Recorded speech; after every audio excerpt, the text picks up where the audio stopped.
They called it war. We called it practice. The Alarian Compact sent their finest legions to Earth, glowing gods with fleets of living metal and thought-controlled war beasts. They expected a primitive bloodbath. What they got was a lesson. Earth didn't scream. Earth didn't panic. Earth smiled. And whispered back, "Welcome to hell, tourists." They declared war on us at 0800. By 0807, we were already bored of waiting. The Alarian Compact, shining gods with polished teeth and psychic fleets, believed we'd fall on our knees. They watched our movies, intercepted our broadcasts, and thought we were chaos without control. They didn't realize we were control that learned from chaos. They saw us laugh at death, and assumed it was ignorance. It wasn't. It was preparation. They sent a fleet of dreadforts that blotted out our skies. They made a grand announcement, beaming across every known frequency. "This is a gift.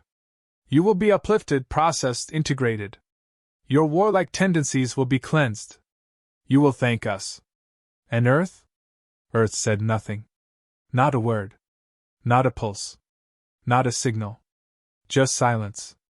That was their first mistake, assuming we were paralyzed. But we weren't frozen. We were focused. 7 minutes after their first landing, their units went offline. 10,000 of their elite void-born troopers vanished in Shanghai's District 7. Surveillance drones showed humans waving from rooftops, smiling, shirtless, unarmed.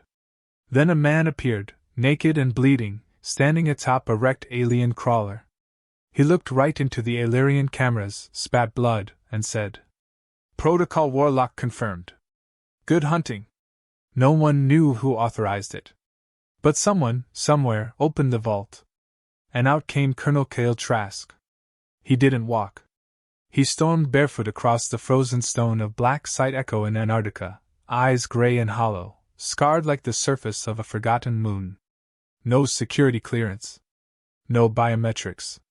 The doors opened for him like they were afraid not to. They told us Cale had been shelved for unethical warfare optimization. Said he broke too many minds to be useful. Turns out, we just hadn't needed him yet. He walked into reverence. A war engine built to learn from defeat. A system that consumed casualty reports and wrote countermeasures using the memories of the dead. We buried it because it made generals weep and made enemies pray to be killed before they understood it. Cale looked at the machine and said 3 words. Time to evolve. By hour 2 of the invasion, Earth's population was reduced by 6%. That was the cost. The Compact thought that meant progress. They didn't realize every death was a lesson we fed into the system like wood into a forge. We didn't scream. We didn't run. We studied. We let our pain teach us. At hour 3, something changed. Alarian Command flagged a disturbance near their Cairo siege unit. 10 humans walked into their forward camp unarmed. No tech. No armor. Just war paint made of soot and dried blood. They didn't attack. They sang. The lyrics were ancient. No language the Compact could decipher. But the melody? It hit like a nuclear prayer. Within seconds, the aliens began convulsing, bleeding from the ears, screaming memories that weren't theirs. 2 of them clawed their own eyes out. One saluted a statue that wasn't there and shot himself in the mouth. From orbit, the dreadforts began detecting radiation signatures spiking across Earth's crust, not from weapons, but from the planet itself. Our land was waking up. Rewiring. We didn't build a defense grid. We let the bones of 1 billion buried soldiers whisper through the dirt and guide us. By hour 5, the Alarian Council ordered a shift in strategy. They authorized the use of their cleaners, psionic enforcers designed to erase memories and wipe neural maps. They entered Earth with absolute confidence. They lasted 14 minutes. One of them broadcasted his final thought before imploding in a spiral of bone. They remember us before we existed. Colonel Cale stood in a bunker beneath Nevada and watched the chaos unfold on 90 screens at once. He didn't speak until one of the operators turned, face pale, and asked, "Sir, what are we becoming?" Cale lit a cigarette, stared into the blood-red footage of an Alarian dreadfort being torn apart by a sandstorm shaped like screaming human mouths, and replied, "What we always were. We just stopped pretending." At hour 6, something happened that broke the compact's will more than any weapon ever could. The humans began appearing aboard their ships. No breach alarms.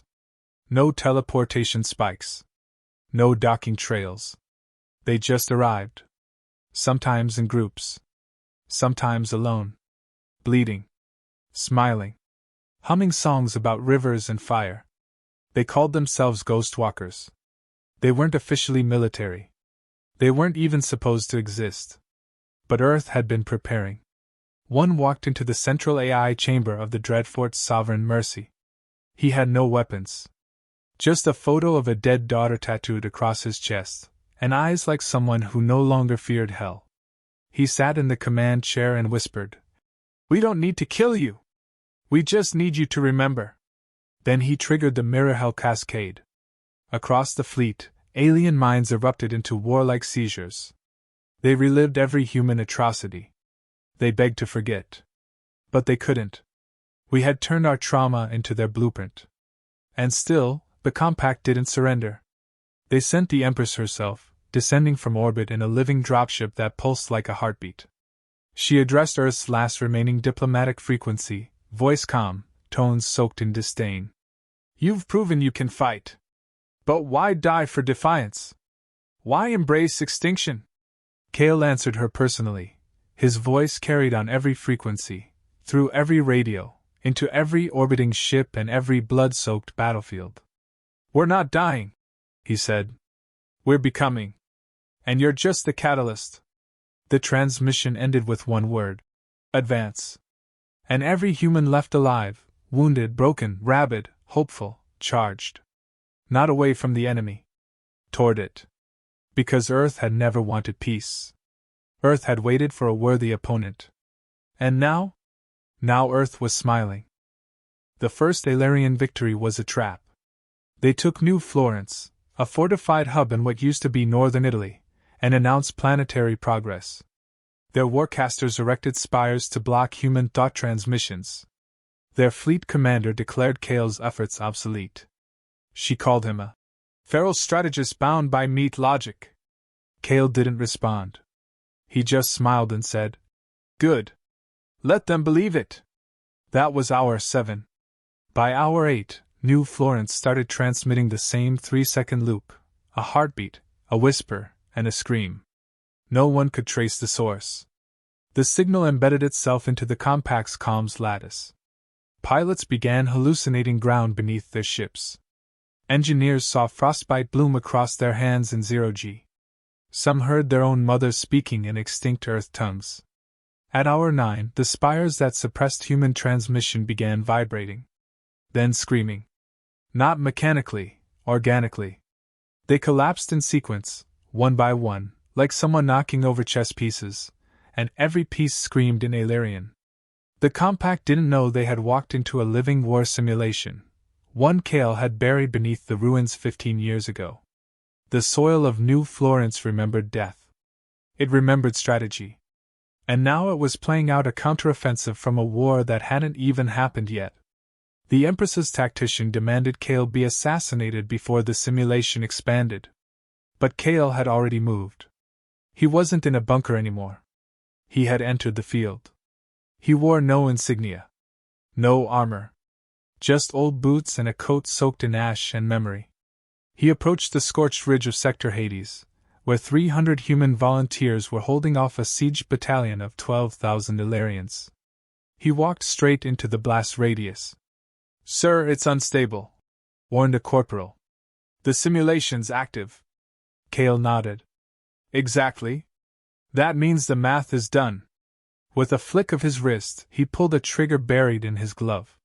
The war engine beneath Sector Hades unleashed Protocol Crucible. The air folded. The Illyrians, mid-charge, suddenly found themselves transported into a sensory replay of every human defeat since recorded time. They weren't just seeing it, they were living it. Dying in trenches soaked in mustard gas. Freezing to death in Napoleonic snowfields. running through jungles where enemies didn't sleep. They started to break. One general tried to reset the neural firewalls. Kale watched from a drone feed as the alien screamed and tore off her own MindLink interface, shouting, "It's stuck! It's looping the fall of Manhattan! They made us die in history!" Kale leaned into the comm, speaking low. "We didn't make you die. You did that when you underestimated us." By hour 10, the compact was desperate. They initiated the cleansing doctrine: annihilate all compromised zones, even if it meant turning Earth into glass. But their dreadforts wouldn't respond. Their ships had begun rebooting in human standard time. Earth's biosignal had replaced the universal galactic clock. They were living in our rhythm now. Kale made his move. He launched the Ironborn Directive. No one had seen them before. They weren't on any database. They weren't born. They were forged. Cloned from the DNA of humanity's greatest combatants, then embedded with the full psychic weight of every war Earth had ever fought. These weren't soldiers. They were walking declarations of evolutionary warfare. The first Ironborn unit dropped into the heart of a siege formation outside what used to be Madrid. 3 humans. No guns. Just blades, teeth, and rage. The Illyrians opened fire. And the Ironborn didn't fall. They absorbed every hit, every trauma, and adapted in real time. Their skin hardened. Their steps grew faster. One of them let out a scream so deep it bent enemy shields into themselves and collapsed 3 units from heart shock. Illyrian commanders demanded reinforcements. But the fleet's psionic interface had already turned. Their own AI advisors were broadcasting in Earth code. Their targeting systems refused to aim at humans. One dreadfort self-destructed after whispering the phrase, "Do not resist the tide. It has learned." The Empress tried to recall her legions. Kale intercepted the signal and replaced it with a single word. "Advance." Every human heard it. And they moved. Wounded. Furious. Starving. Laughing. Singing. Charging across battlefields they were never supposed to win, because that was the point. Victory wasn't the objective. Transformation was. The Empress herself finally addressed Kale directly. Her hologram appeared before him, towering, regal, burning with blue flame. "This war is senseless," she said. "You could have negotiated. You could have pleaded for mercy." Kale stood beneath the projection, covered in blood that wasn't his, spine straight, eyes dead calm. "We don't plead," he said. "We warn. You're destroying yourselves." "No," Kale whispered. "We're upgrading." The hologram flickered. Her eyes widened. "You were never defending Earth," she realized. "You were converting us." Kale didn't smile. Didn't blink. "We weren't born to rule the galaxy. We were born to test it." And then he triggered final phase, God Slayer conviction. Every human, across every front, spoke one word. Not in English. Not in any language that could be translated. It was a sound. A feeling. A frequency pulled from the bones of Earth's buried wrath. It shattered the Illyrian lattice. Ships burned. Minds bled. Planets shook. The concept of surrender disintegrated, because no one was left to hear it. Kale dropped to his knees as the sky turned red and time paused. And in that silence, he finally exhaled. The war wasn't over. But Earth had spoken. And the galaxy was listening. The Illyrian Compact had lost the ability to understand. That was their next failure. They tried logic, diplomacy, even fear. They couldn't process what Earth was doing because they couldn't imagine fighting without a plan to win. Humanity wasn't trying to win.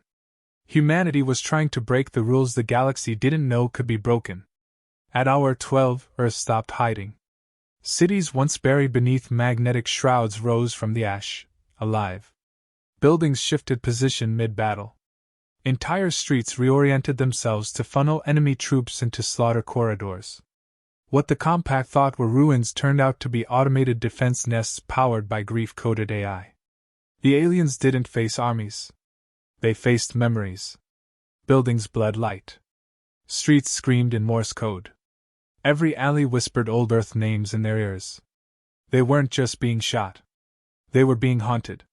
The Empress, now desperate, deployed her Omega Protocol, the Eclipsery, a division of pure-thought warriors who hadn't taken physical form in centuries. They had consumed empires before. They moved faster than light, killed before they were seen, and erased enemy lineage as easily as targeting data. They arrived above Earth in shimmering silence. 48 consciousnesses woven into a single lattice. Their goal: vaporize Kale Trask's existence from time itself. They failed. Kale didn't hide. He walked into their arrival zone, dragged a blood-wet sword behind him, and dropped his neural dampeners. "I remember you," he said. The Eclipsery paused. For the first time in centuries, they hesitated. Not because of fear, but because something was wrong. They had no access. Kale's mind wasn't made of code. It wasn't structured by reason. It wasn't even linear. It was layered with so much trauma, rage, and ancestral warfare that when they tried to enter, they got trapped. One Eclipsery began screaming. Another burned from within. A third simply stopped existing. Kale cracked his neck and whispered, "That's what happens when you try to invade the mind of a species that invented nightmares." Only 9 Eclipsery survived the encounter. They fled. The Compact's last hope was shattering. Back in orbit, the Empress convened her High War Council. They argued over retreat, over containment, over planetary sterilization. But one voice cut through the noise. It was their war oracle, born with 1,000 predictive minds. Her voice shook. "They're not trying to survive. They're trying to redefine the enemy." The Empress turned white. "Explain." "They're converting us. Every engagement downloads a piece of their species into our consciousness. This isn't just warfare. It's cognitive infestation." By then it was too late. Humanity had begun its final maneuver. Kale activated Project Threshold, a global initiative that synchronized every living human mind into a single swarm thought. Consent wasn't required. It happened naturally. The pain, the loss, the hunger. It linked them. Bound them tighter than any empire or flag ever could. Every soldier, every child, every dying breath contributed to the collective scream. The Illyrians called it the shatter wave. It wasn't a sound. It wasn't even a weapon. It was a truth spoken loud enough to crush realities. The first wave of the shatter hit their orbital colonies. Structures turned inside out. People remembered things that hadn't happened, Earth victories in places Earth had never been. Reality buckled. Timelines cracked. Compact historians tried to delete the data, but it was too late. The memory of losing had already been absorbed by the species. It had entered their DNA. Earth's war had reached genetic warfare by memory. The Empress herself tried one last move. She ordered a full mental link override connecting her with every remaining Illyrian commander to centralize their resistance. Kale was waiting. He hijacked the frequency. His voice came through all at once. "No one leaves this field unchanged. You wanted to teach us peace. Instead, you taught us permanence." Then came the Ironborn's second wave, this time not clones, but volunteers. Humans who had watched their cities burn, who had nothing left to protect. They wore armor made of crushed enemy dreadfort hulls. Each soldier carried a dead Illyrian's name carved into their flesh. And they ran headlong into annihilation. But they didn't die. They converted every enemy they touched. One Illyrian captain fired into an Ironborn's chest, screaming in defiance. The shot landed. The human fell. And laughed. "Thank you," he whispered. "That made me better." He rose. Stronger. Faster. Then killed the captain with his own discarded memory. By hour 13, only 7% of the Compact's forces remained operational. Their neural maps had been overwritten with trauma they never earned. They didn't remember being born Illyrian. They remembered being human, being afraid, angry, and unstoppable. Entire legions dropped their weapons, walked into human strongholds, and knelt. Not in surrender. In acceptance. Kale stood atop the ruins of the last Illyrian command node and spoke one final time. This war ends now. Not because we need peace, but because we've already won. The Empress asked what Earth would take in exchange for mercy. Kale didn't smile. He didn't move. We'll take nothing, he said. Because now, everywhere we've been, you'll find us again. Not in flesh. In thought. In fear. In story. He looked up as the skies turned dark, not with ash, but with us. Human ships. Human flags. Human minds reaching beyond Earth. War was never our curse, Kale whispered. It was our language. And now the galaxy finally understood it. The war was over. But not because they surrendered. Because we stopped recognizing it as a war. At hour 14, the Illyrian Compact's Central Command collapsed under the weight of its own recorded losses. Not strategic. Not tactical. Conceptual. Their database could no longer define victory. Every entry had been overwritten with variations of a single line. Humanity happened. Fleet AI tried to reset Galactic Combat Protocol. The moment it initiated the command, itself terminated. The code had been infected, saturated with human grief loops and death songs stored in recursive rhythm. Our pain had become their programming. They lost more than ships. More than soldiers. They lost language. Lost self. And that was the victory Earth had planned for from the start. Kale walked through the silent ruins of the Illyrian capital fortress. He didn't gloat. He didn't boast. He walked like a funeral, quiet, relentless, eyes forward. He reached the throne chamber. The Empress was there, no longer radiant. No longer divine. Just another shape that history would forget. She looked at him like she still had questions. He had none left. You didn't kill us, she whispered. You replaced us. No, Kale said. We just let you see who we are. You couldn't unsee it. She asked why. Why unleash this level of psychological ruin? Why destroy their legacy? Why go beyond annihilation? Kale crouched beside her, voice even, calm, as if explaining math to a child. We warned you. We asked you to leave Earth alone. You saw a death world. You didn't realize it was a mirror. Everything you are, everything you fear, we've already faced it. And we made it bleed. The Empress looked to the shattered skies. What are you going to do with us?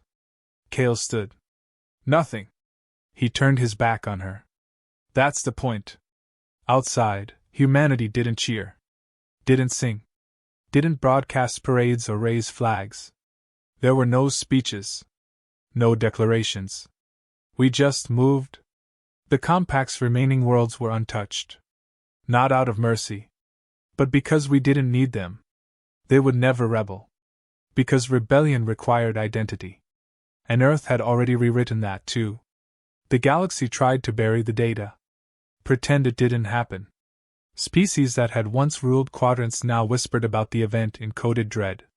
Entire archives were sealed. Words like Earth were flagged as viral. Mentioning Kale Trask triggered memory audits. And still, it spread. The horror wasn't that we fought. It was how we fought. We didn't fight to survive. We fought to understand ourselves. Every strike, every counterstrike, refinement. Every loss, fuel. Every victory, an experiment. Our evolution wasn't biological. It was behavioral. Philosophical. Spiritual, in the ugliest possible way. We were never trying to win the war. We were trying to become the kind of species that couldn't be invaded again. In the aftermath, 1,000 alien species quietly adapted their cultures. Began rituals mimicking human behavior. Some painted war masks. Others started burying their dead standing upright. One species, the Delvari, banned the color red, because it triggered a panic response tied to archived Earth broadcasts. And yet, they still feared we'd return. We didn't. Because Earth wasn't where we were anymore. The day after the fall, Kale disappeared. No one saw him board a ship. No transmissions. No pulse. Just gone. Some say he walked into the core and became part of the Reverend's mainframe. Others believe he ascended beyond time. One theory claims he was never a man at all, but the collective wrath of a species weaponized into flesh. None of it mattered. Because we didn't need Kale anymore. We had become him. Every human who survived the war carried the imprint. The protocol wasn't just psychological, it was ancestral. Children born after the war had his instincts, his calculation, his fire. They learned tactics before they could speak. We weren't planning to start another war. We were planning to end the concept of war. And still, they watched the skies, waiting for our fleets to descend. For the iron roar of Terran engines, for black banners and mirrored helmets. But Earth didn't send warships. We sent stories. Encoded signals filled with memories of resistance, of sacrifice, of defiance in the face of extinction. Every broadcast a weaponized parable. Every tale designed to remind them, you are never safe from what we learned to become. And the stories worked better than nukes. Empires folded themselves. Armadas disbanded before Earth ever returned. Entire regions began acting human without contact. Fear mutated into imitation. Imitation into reverence. They tried to delete us. Instead, they worshipped us. But we weren't gods. We were proof. Proof that the universe could bleed. That arrogance wasn't immunity. That the most dangerous species wasn't the one with the biggest ships, or the oldest culture. It was the one that refused to die the same way twice. Kale had said it best. We are what happens after surrender isn't enough.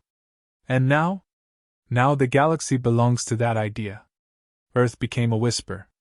A boundary line. A myth, maybe? But in the dark, every species still hears that broadcast when they sleep. Protocol Warlock confirmed. Good hunting.